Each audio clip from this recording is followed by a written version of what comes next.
Ukrainlased ründasid täna öösel järjekordselt Venemaa naftatehast. Seekordsest rünnakust puutumata ei jäänud ka Läti ja Soome, sest lendavate droonide tõttu saatsid riigid välja ohuhoiatuse.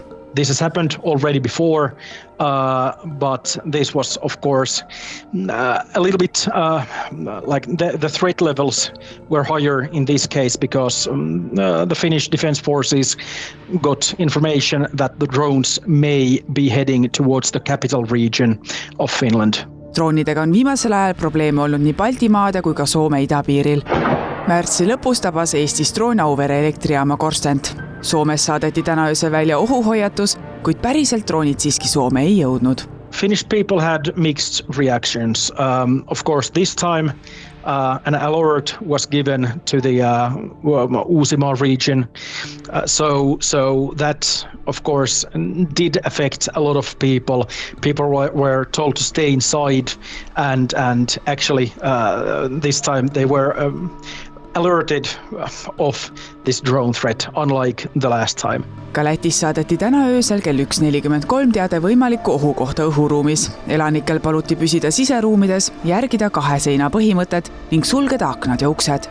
Lätis aktiveeriti ka NATO Balti õhuruumi patrullmissiooni hävitajad. No manas puses atkal negulēta nakts, kad pastāvīgi gan dienesti iespējami, gan darbinieki, gan pārējie zvans pēc zvana bija. Eelmisel nädalal lendas Venemaalt Läti õhuruumi mitu mehitamata õhusõidukit, millest 2 kukkus alla, kahjustades naftatoodete hoidlat. See on kohaliku omavalitsuse ärevaks teinud. Eestis tõstis Kaitsevägi pärast Läti ja Soome intsidenti ohuastet. Siiski ei hinnatud olukorda piisavalt kriitiliseks ja ohtlikuks, et elanikkonda teavitada. Jälgisime olukorda, olime suhtluses nii soomlaste kui ka lätlastega, aga ei olnud midagi sellist, et me oleks pidanud välja saatma näiteks ohuteavituse või õhuohu teavituse. Aga me tegime ka oma ennetavaid tegevusi lähtuvalt siis sellest infost, mis meil olemas oli. Mis need ennetavad tegevused tähendavad? Ennetavad tegevused on see, et ole valmis juhul kui, ehk siis meie sensorid töötasid ja vajalikud võimed, mis peaksid reageerima juhul kui midagi mitte meie poolt kontrollitavat või lubatud meie õhuruumi tuleb, et siis selle oht kas siis likvideerida või suunata mujal. Läti relvajõud juhivad täna tähelepanu sellele, et seni kuni Venemaa agressioon Ukrainas kestab, on selliste juhtumite kordumine võimalik. Loodame, et need ei muutu tavapäraseks. Küll aga, selle nimel me teeme kõik, aga teiselt poolt, mida rohkem neid on olnud või neid on, siis seda rohkem me ju ka harjutame iseennast, et me oskame reageerida sellistele olukordadele.